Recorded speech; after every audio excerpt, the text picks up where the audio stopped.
आज हम प्राकृतिक वनस्पति वाले टॉपिक को पढ़ने वाले हैं। 2 वीडियोस में हमने उसकी जितनी भी थ्योरी वगैरह थी वो अपने कंप्लीट कर ली थी और इस वीडियो में हम उसके क्वेश्चंस वगैरह देख लेंगे। ठीक है, तो पहले क्वेश्चन स्टार्ट करते हैं। अधिपौधे किन वनों में पाए जाते हैं? तो मैंने आपको बताया था अधिपौधे उष्णकटिबंधीय सदाबहार वनों में पाए जाते हैं। इसके अलावा उष्णकटिबंधीय सदाबहार वनों में और क्या खासियत होती है कि 200 सेंटीमीटर प्लस वर्षा चाहिए, प्लस में जो तापमान है वो अच्छे से चाहिए। और ये वाले वन कहाँ पाए जाएंगे? एक तो पश्चिमी घाट पर और एक उत्तरी पूर्वी भारत पर। ठीक है, तो अधिपौधे किन वृक्षों में पाए जाते हैं?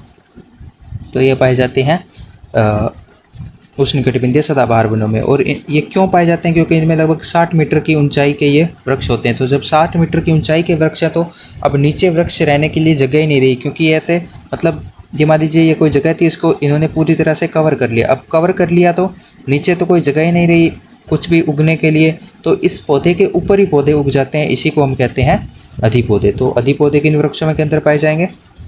तो अधिपौधे हमारे पाए जाएंगे उष्णकटिबंधीय सदाबहार वनों में।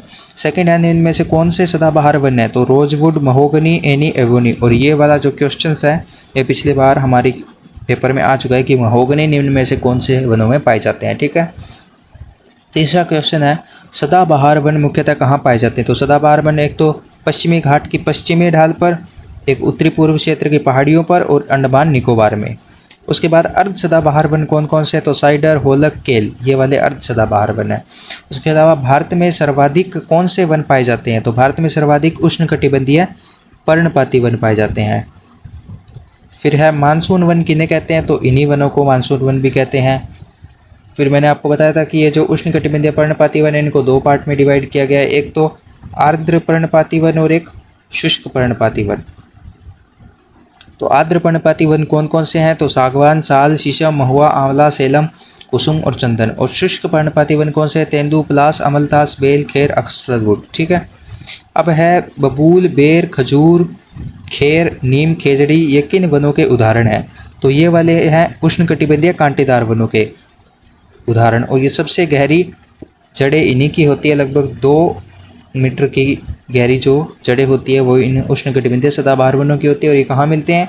ये मुख्यतः पश्चिमी राजस्थान और कच्छ का रंज वाले जो कुछ इलाके इनके अंदर मिल जाते हैं। ठीक है, उसके बाद में पर्वतीय वन जो 1000 से 2000 मीटर की ऊंचाई पे मिलते हैं। तो ओक, चेस्टनट, चीड़ 2000 से 3000 के मीटर की ऊंचाई पे, ब्लू पाइन और सप्रूस। और 3000 से 4000 मीटर की ऊंचाई पे silver fir, juniper, pine, birch, rhododendron. और यहीं पे ऋतु प्रवास करने वाले समुदाय रहते हैं जैसे गुज्जर, बकरवाल, गद्दी और भूटिया। तो ये 3000 से 4000 मीटर की ऊंचाई पे रहते हैं। और यहाँ पे कौन से वन मिलेंगे आपको? यहाँ पे आपको पर्वतीय वन मिलेंगे। ठीक है, अगला जो है वो है 4000 से 5000 मीटर की ऊंचाई पे क्या मिलेगा? टैगा और टुंड्रा। टैगा और टुंड्रा का मतलब, टैगा का मतलब कि थोड़ी थोड़ी घास और टुंड्रा का मतलब बिल्कुल सपाट है। उसके अलावा ये वाला क्वेश्चन जो है ना ये मुझे थोड़ा इंपॉर्टेंट लग रहा है कि कश्मीरी हस्तशिल्प के लिए कौन सी लकड़ी इस्तेमाल होती है? तो चिनार और वालन ये कश्मीरी हस्तशिल्प के लिए इस्तेमाल होती है। फिर अगला क्वेश्चन, भारत में विश्व का कितने प्रतिशत मैंग्रोव वन है? तो 7% है। ठीक है, कितने प्रतिशत है? 7% है। उसके अलावा रामसर अधिवेशन के अंतर्गत संरक्षित क्षेत्र कौन कौन से हैं? तो ये है ओडिशा में चिलिका और भरतपुर में केवलादेव राष्ट्रीय पार्क। उसके बाद वन संरक्षण नीति कब लाई गई? ठीक है, वन संरक्षण नीति कब लाई गई? तो 1952 में इसे लाया गया और 1988 के अंतर्गत इसे संशोधित किया गया। ठीक है, और वन्य प्राणी अधिनियम कब व कहाँ हुआ? 1972 में स्वीडन के स्टॉकहोम सम्मेलन में वन्य प्राणी अधिनियम हुआ। ठीक है, 1972 में हो गया।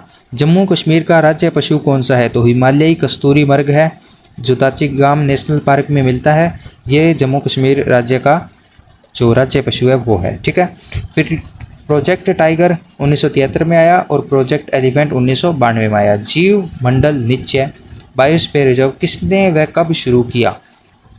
तो 1971 में यूनेस्को ने मैन एंड बायोस्फीयर के रूप में शुरू किया, मानव और जीव मंडल के रूप में इस बायोस्फीयर रिजर्व का प्रोग्राम को शुरू किया। भारत में कुल कितने जैव मंडल निश्चय हैं? 18। उनमें से यूनेस्को ने कितने को मान्यता प्राप्त की है? तो 12। हिम तेंदुआ, काला बाज, भूरा बालू, कस्तूरी मृग, हिम मुर्गा, सुनहरा बाज, काला बाज, ये सारे कहाँ पे मिलते हैं? तो ये नंदा देवी राष्ट्रीय नंदा देवी जीव मंडल निश्चय के अंतर्गत ये सारे जो जानवर है वो मिलते हैं। ठीक है, तो ये कुछ अपने भारत के जीव मंडल निश्चय के मैप वगैरह हैं जो हमने पिछले वीडियो में देख लिए थे। अगर आपने नहीं देखा है तो इसी के अंदर आपको मिल जाएगा, इसी जो ये हमारा चैनल है इसी के अंतर्गत आपको ये मिल जाएगा। आप ये पिछला वीडियो देख लेना। भौंकने वाले मृग, पानी में तैरते बाघ, हेरोशिया व फोमीज नामक इमारती लकड़ी कहाँ मिलती है? ठीक है, ये तो है इमारती लकड़ियाँ, और ये है जो पशु या जो जीव है वो कहाँ पे मिलते हैं? तो ये सुंदरवन जीव मंडल निश्चय के अंतर्गत मिलते हैं। उसके अलावा अगला क्वेश्चन है, समुद्री गाय कहाँ पाई जाती है? तो समुद्री गाय मन्नार की खाड़ी के जीव मंडल निश्चय में पाई जाती है। फिर उसके बाद भारत का पहला जीव मंडल निश्चय कहाँ है? नीलगिरी में। तो नीलगिरी में और क्या है? साइलेंट वैली है। शेर जैसी दुम वाला बंदर भी यहाँ पे मिलता है। तो साइलेंट वैली, तो साइलेंट वैली, तो साइलेंट वैली और शेर की दुम वाला बंदर, शेर की जैसी दुम वाला बंदर यहाँ पे मिलता है। कहाँ पे? नीलगिरी में। और भारत का पहला जीवमंडल निश्चय भी यही है। ठीक है, तो हमारे ये क्वेश्चंस हो चुके हैं। अगर आपको ये मैप, अगर आप थोड़ा सा वीडियो को टेढ़ा करके देख सकते हो तो देख लीजिए। ये मैप में वैसे तो मैंने आपको सब सारे बता ही दिए थे, लेकिन हम कुछ और देख लेते हैं। ठीक है, जैसे सबसे पहले कोल्ड डेजर्ट, कोल्ड डेजर्ट के बाद में नंदा देवी, नंदा देवी के बाद में कंचनजंगा, कंचनजंगा के बाद में डिब्रू सैखोवा, फिर नोकरेक, उसके बाद में मानस, संकोश, फिर यहाँ पे नोकरेक आ गया, उसके बाद में यहाँ पे पन्ना आ गया, पंचमढ़ी आ गया, अचनकमर अमरकंटक आ गया, सिमलीपाल आ गया, सुंदरबन आ गया, शेषाचलम आ गया, फिर नीलगिरी आ गया, फिर अपने अगस्त्य मलाई आ गया, और मन्नार की खाड़ी का नाम का भी आ गया, और इधर कच्छ वाला आ गया। ठीक है, तो ये सारे हमारे जीव मंडल निश्चय है। टोटल 18 है, उनमें से 12 को यूनेस्को ने मान्यता प्राप्त कर दी है। ठीक है, तो ये हमारे पूरे क्वेश्चंस हो गए हैं। ठीक है।